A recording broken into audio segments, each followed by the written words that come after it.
ำคืนนี้นั้นมีบุญบ้านเฮาผู้หนุ่มผู้เฒ่าพากันห่างกันหาผู้หนุ่มผู้เฒ่าพากันห่างกันหา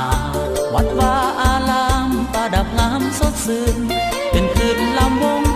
ทุกคนยินดีเพราะว่าคืนนี้อายมีนัดกับน้องนางคนทางหลายแจกย้ายกันทั่วไอ้นี่เมามัวน้ำแต่เหล้าแต่ยาไอ้นี่เมามัวน้ำแต่เหล้าแต่ยาบ่เห็นน้องมาอายภาวะใจเศร้าที่แท้ผู้สาวเข้าไปลำวงไอ้ไต่มองสงเข้าไปหาในงานขอโทษคนดีคืนนี้อายเมาพอดื่มแต่เหล้าเลยก็ลืมสัญญาพอดื่มแต่เหล้าเลยก็ลืมสัญญางานวัดปีหน้าจะมาฟ้อนลำวงแต่ว่าปีนี้บุญไอ้นี่บ่สมได้แต่นั่งก้มงมเหล้าให้เหล้ายา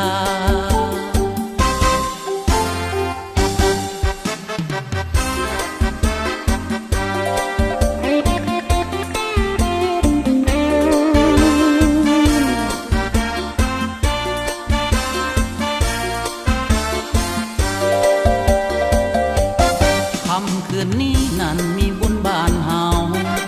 ผู้หนุ่มผู้เฒ่าพากันห่างกันหาผู้หนุ่มผู้เฒ่าพากันห่างกันหาวัดว่าอารามประดับงามสดชื่นเป็นคืนลำวงทุกคนยินดีเพราะว่าคืนนี้อายมีนัดกับน้องนาง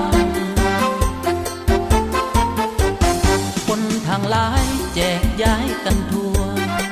ไอ้นี่เมามัวน้ำแต่เหล้าแต่ยาไอ้นี่เมามัวน้ำแต่เหล้าแต่ยาบ่เห็นน้อง